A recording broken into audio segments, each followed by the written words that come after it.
What's up, y'all? It's your boy JJ Fit Man, and I'm back again with another video, y'all. And it is day 4 of the weekly workout series, y'all. And it is the second jump session of the week today. Legs are feeling pretty good. I'm ready to rock and roll. Again, we got 50 to 60 max effort jumps, but we got the pre-work that we gotta get in before we get into that, man. As y'all can see, I'm doing 2 jump sessions a week, which is enough volume to really focus on specific adaptation. But by only doing 2, I'm not just absolutely crucifying my legs, because even doing 2 jump sessions with that many jumps is already tough. So you don't really want to do any more than 2 to see the maximum amount of results that you can see. So as I always do, I'm gonna start with these isometrics, you know what I'm saying? Quad tendon strength here, making sure that quad tendon is feeling good, making sure that, the quad tendon is strong, and making sure that those knees are feeling good here. So we're gonna get rocking and rolling with it here. I'm just gonna do 1 set like I always do, y'all. Show y'all 1 set, right? 45 seconds each. And then I'll catch y'all on the rest of the dynamic warm-ups. But here we go, y'all. 45 seconds apiece. Let's get to it. What pissed you off the most? What is it? Myself. Why? Huh? Because I'm lazy. When was the last time you did something 100%? I can't remember. What are you afraid of? Tell me. Screw it up. Damn it. It's just screw it up. I've done it all my life. I'm a failure. You're not a failure. Yes, I am. You are not. We all make mistakes in life. Embrace change. When you're getting in there and you're overthinking and all these things come in too much of like, I have to do this, and this, I have to do a 4-second negative. Oh my God, that's going to be so hard. I should drop the weight. Then like, no, just get in there, know what you can do, bust your ass and get out of there. Yeah. And sometimes overthinking it holds you back. People want to jump from day 1 to day 10 by getting some big seed money or big investment. And dude, I don't care how much money I've made. I try to pretend like I'm broke every single day in the way that I think, because it forces me to create new solutions and innovate in my brain. I had one of my sales guys who I said, dude, I don't see you at the gym. And he said, I'm just really busy. And I just looked at him and I was like, you will never have more time and less responsibility than you do now. So I kind of used the James Clear thing. I said, hey, if you can't make it work now, accept that you're never going to be in shape for the rest of your life. He was like, whoa. I was like, think about it. Rid yourself of right. Yeah. I was like, you're just never going to be in shape. He was like, whoa.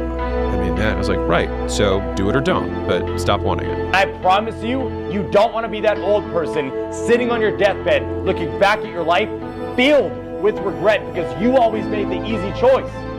Think it right now! Whatever the f you have! All right, did 1 set on each side. We got 3 more sets on each side. I'll do those off camera. See y'all when we get to the second part of those dynamic warm-ups. All right, y'all, we got some dynamic warm-ups. Let's get right into it. Here we go. Go all in, embrace it. Let it mold you, shape you into what you've always wanted to become. You gotta lock in. You have to put the hours in. You may have to raise children, cultivate your marriage, and work your side hustle all at the same time. Everybody knows if you don't go to the gym, if you don't get on the treadmill, put the cardio in, if you don't hit the weights and lift, you're not going to walk around with the physique that you see in your head. It's going to remain a conversation, a vision, a dream. Lazy people don't know how to start. Weak people don't know how to finish. Successful people don't know how to stop. People demand success, but refuse to work weekends. People want opportunity, but won't talk to strangers. People claim ambition, but sleep in every day. We are the result of our actions, not our aspirations. Let's say we have a circuit breaker, okay? And I'm loading everything up to one circuit. Just load it up. It's gonna fucking blow. And once that thing blows, man, the circuit's all fucked up. You gotta have each thing plugged into the right spot, like a fucking crowded garage. You can't put anything in it. Once your brain is crowded, discipline is great, motivation is great. But if you can't fit shit in your brain because it's all fucking cluttered with shit, there's no discipline. You may have it sometimes when it fits in that crowded garage of your mind, but you don't have the consistency that you need to have with that discipline. There's actually 2 human beings in the bathroom every morning.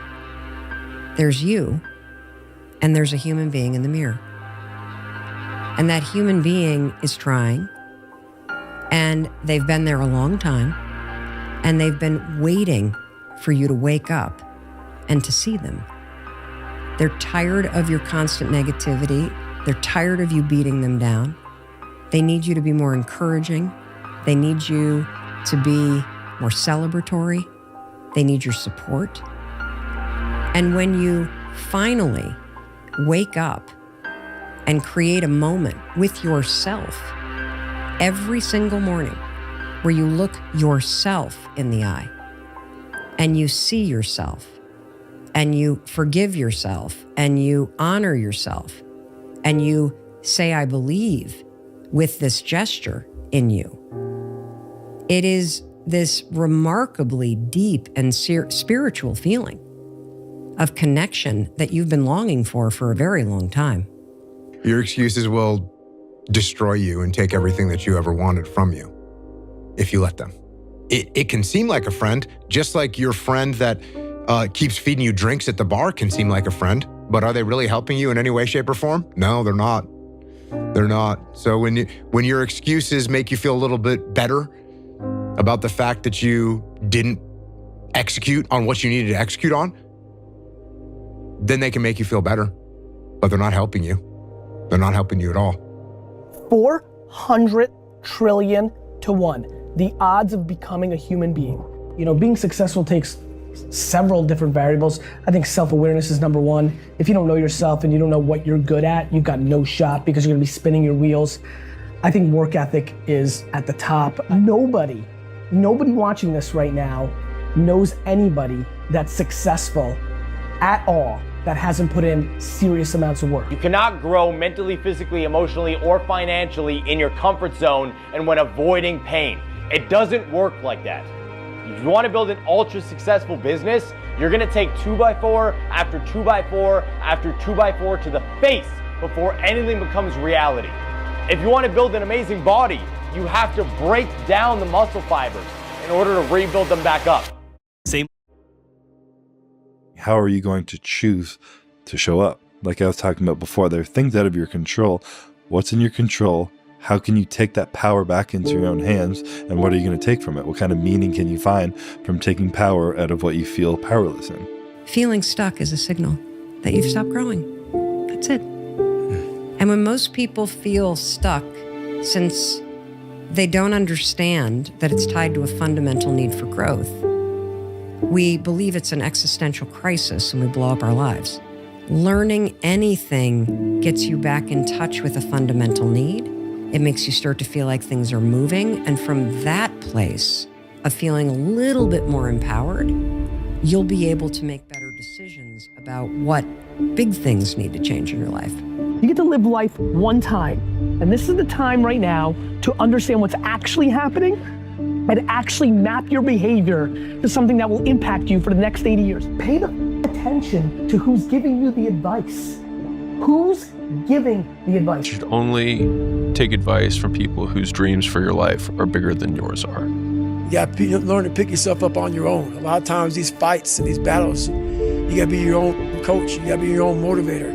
I could have saved myself tons of mental agony because I could have reassured that, hey, look, this is just the way it goes. And this is just part of the deal. And you signed up for this. And nobody ever tells you those things. You know what I'm saying? Like when you're getting your face beat in business, right? Like it's nobody comes along and says, hey, it's going to be okay. You don't feel like it's going to be okay. You feel like your world's ending. It could be a painful day emotionally. It could be a painful day relationally. It could be a painful day financially. Are you going to complain? Or are you going to use it to your advantage? It doesn't matter if you go the hard path or the easy path. Both paths will make you suffer. But at least the hard path leads to your ultimate goal. The easy path leads to you suffering in silence and then dying with regret. Imagine if you could use pain as a fuel. Imagine if you could use the pain as a passport. Imagine if you could use the pain to push you, to condition you, to prepare you for the stages and the rooms you gotta walk into and the tables you gotta sit at and the stages you have to stand on. What if the pain could make you better? What if the pain could build muscle? What if the pain could cause you to reach higher, to leap farther, to run faster? What if the pain could help you? You gotta lock in. I want to introduce y'all to this very simple concept. That if you want it, you gotta go get it. Some of y'all got this concept of what you want to accomplish. You know, some of y'all are motivated by broke. I'm broke, I'm stuck, I'm f***ed up, I can't do nothing. Other folks are motivated by materialistic things. It's a very simple concept. If you want it, you gotta go get it. How bad do you want this? If it's as bad as you want to live or breathe or sleep, whatever the hell it may be, I can work with you. But a lot of people, most people don't want it that badly, which is why they always ask the question, man, how did you get to where you are? You know how to do it. You know exactly how to be you or how to be me. You don't want to do it. You know, there comes a day, man, everyone's gonna have this day. There comes a day where being average, being mediocre is just sickening to you. It's just sickening, it makes you wanna throw up. Because you've seen people with far less talent than you. As you're growing up with them, their childhood buddies, whatever else, they didn't have what you had. Yet now they're gonna become something that you haven't. There comes that day. It's either when you're young, you know, and it strikes you on the baseball field because you're sick of striking out, or it's when you get fired from your 5th job, you know, and your wife and kids are on your ass because you don't know how to support them anymore. There comes a f***ing day where push comes to shove, where being mediocre, being like average and shit just burns and sucks so much. You can't deal with it one more day, and you get off your f***ing ass and you create something that's always been there. It's always been inside of you trying to come out, but you've never wanted to unwrap it because it's too much f***ing pain and commitment.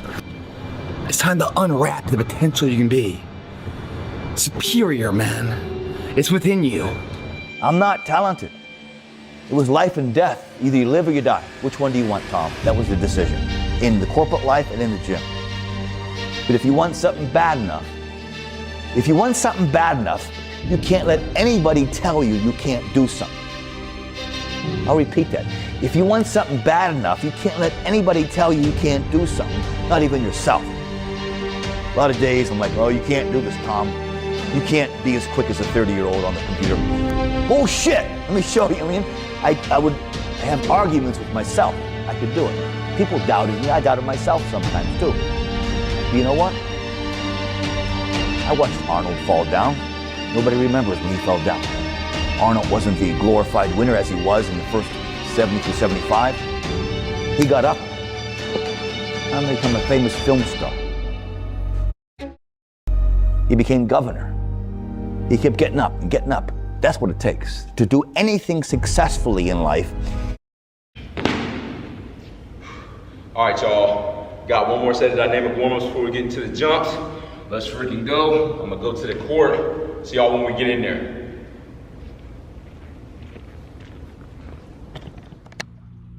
All right, y'all. Last set of these dynamic warm-ups before we start the jumps. Let's get to it. You gotta want it as bad as you want to breathe. And if you want it that bad, if you're willing to give it that much, you get a big piece of what you want. And dreams do come true. Anything you want can happen and become a reality.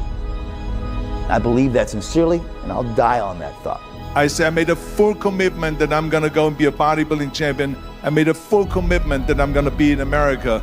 I made a full commitment that I'm gonna get into show business and I'm going to be a leading man. No matter what it takes, I will do the work. I will do the work over and over and over until I get it. And the same was in politics and everything like that. So to me, it is very dangerous to have a plan B because you're cutting yourself off. from the chance of really succeeding. One day I made a decision that enough is enough. I'm tired of being average. I'm tired. I'm tired of being good. I'm tired. I want to go to the dealership and buy the best car. I want to move to the nicest neighborhood. I want to fly first class. I want to go to Hawaii. I want to go to Australia. I made a decision. Enough is enough. It's showtime. The hour is now for game changers to emerge out of obscurity and into victory. Take the throne with everything that you have in you. Nobody cares where you started. Nobody's stopping you. There's nobody that's got to take your resume. There's no grades that matter. None of it. What matters is, are you willing to hustle? And how bad do you want it? Master the 3 W's. You got to want it, you got to work it, then you got to win it. I know that's right. Now, how bad do you want it? A lot of times people tend to get very comfortable with themselves and they're always celebrating the same victories over and over and over again. But the moment they get uncomfortable or they find themselves in a new environment, they either freeze up or they go back. You got to be the person that wants to go a little bit further in whatever it is that you're doing in your life.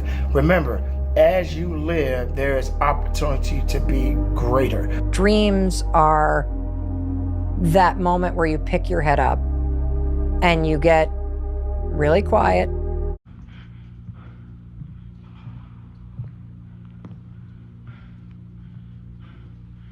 All right, y'all.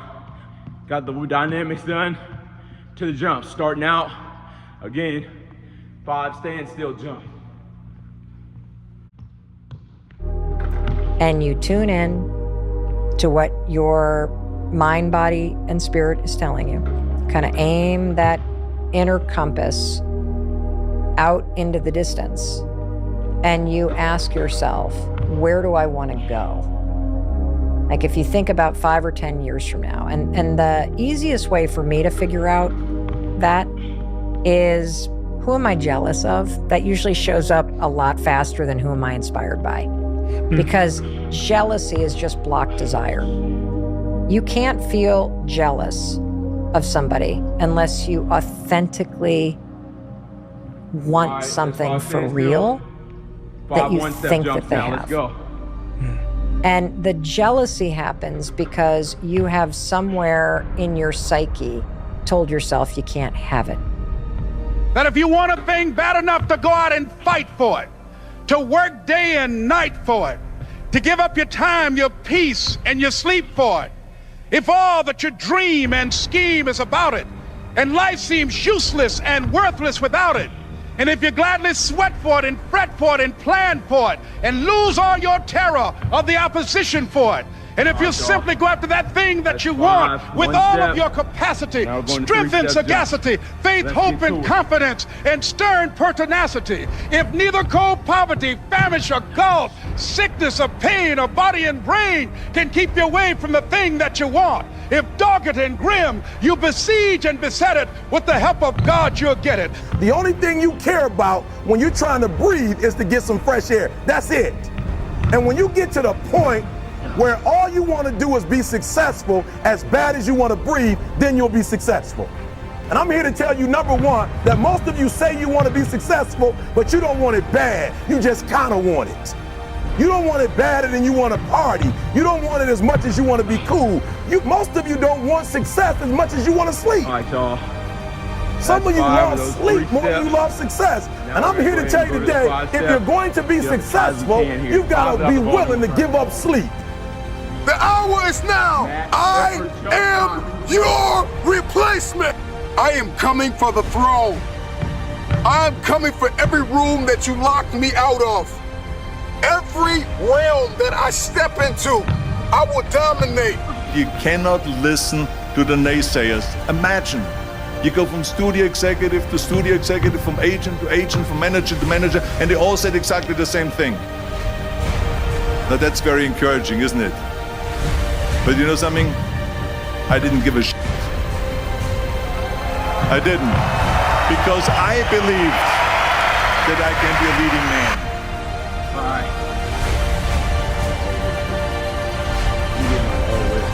We got it done one day. We got it. All right. That's 5. You get to face a lot of young man. You got a long journey ahead of you because you're going to find out that while your dad did a lot of shit to you, you're going to have to make it on your own. We should be able to dunk. Because this world we live in is tough. It's tough. It will beat you down. The world and the life that we live in is the ultimate competitor. The world's tough. The world's tough. It will try to take you out. It will find your weakness and it will just hammer you. So it's time to get back to work. Get back to work. Stop hearing yourself talk. Get off the podcast. Don't be on social media too much. Cut out all the fucking noise. Get back to the fucking mental lab, because that's where the knowledge came from. You need to get to a point in your life where there's nothing can hurt you because you know exactly who you are. You've faced your demons. You were able to hear all your past traumas. You were able to listen to them. You're able to say, okay, now I can now talk to people about what I went through. I'm no longer embarrassed. I'm no longer ashamed. Being ashamed is one of the biggest things that kill people nowadays. In their minds, kill them from moving forward. I'm ashamed of myself. Don't ever be ashamed of anything you've done in your life. Face it, fix it, make it better. Everything I need is in my mental lab. Everything. Because I'm in constant study of myself. And I know what needs to be conquered because I'm constantly going through what I don't like, what I'm not comfortable with. I know, and only I can fix these problems because I have to face these problems. Unchosen suffering is going to happen, right? So the only thing that you can do is have some chosen suffering to prepare for it. It's the only thing you can do. That's the only thing you can practice for the unchosen suffering, is that chosen suffering. Do something that sucks every day. I'm not trying to send a message of run 200 miles, be the baddest motherfucker in the world, but be tough. You better have a part about you that's tough, a part about you that can break down situations and get better. And break down situations very quickly within some trauma in your life, some devastation in your life, because it's gonna come. The devastation, the trauma is gonna come, and you can't allow that to become a Jersey barrier. It can't be a Jersey barrier. It has to be something that you can maneuver through very quickly and move forward. That takes a lot of toughness. There's a lot of people, when you die, they figure out why you died. They figure out how you died in the autopsy. But we never do a live autopsy to figure out why we're dying while we are alive. And I was dying. I was living every day, but I was really dead. And so I figured it out. And once I figured it out, I was able to reborn. I was able to be reborn. You must take this knowledge that you learn from all this shit is knowledge. So I'm just trying to give people that strength to go in the archives of your life. Because while you're probably f***ed up, it's probably something happened to you in your life. Go through the archives, dig it up, study it, and then use it for yourself. That's the main purpose for me right now. You need to be better here, you need to be better here, you need to overcome this, overcome that. And people need to have purpose to get up. They need purpose to perform. You need to get to a point in your life where there's nothing on the docket. There's no 5K, there's no, I'm gonna get into school to be this or that, and still perform to the highest level. Because what people don't get is one day that thing's gonna come up. And if you're not constantly performing without purpose, you're not gonna be ready when the time comes. It's this magical thing, purpose, that we're all looking for. But what's funny about it all is that we need these things to perform. But we don't take a second to realize the purpose is always there.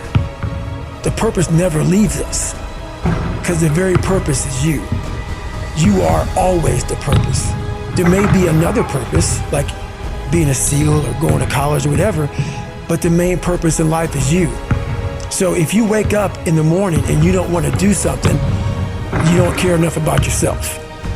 And that's what you need to really research is, why am I not doing this for myself? Because that is the number one purpose in life, is to better oneself.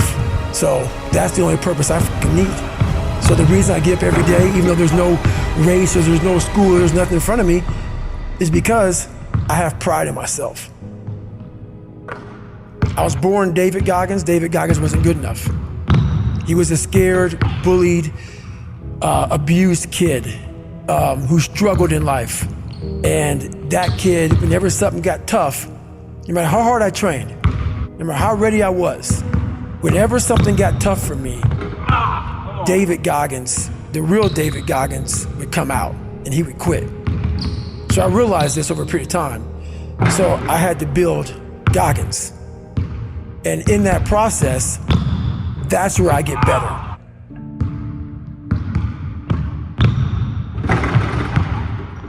I get better when I'm digging holes in the ground, when I'm waking up early knowing I don't have to do these things. That's where I get better. So it's important to stay hungry. It's important to stay hungry, but it's important more to stay humble within that hunger. So while you're hungry, a lot of people are hungry, but humility is everything. What was that story about William Crawford, the janitor? Yeah, so this guy won the Medal of Honor. So he won the Medal of Honor, and which is the highest award in the military.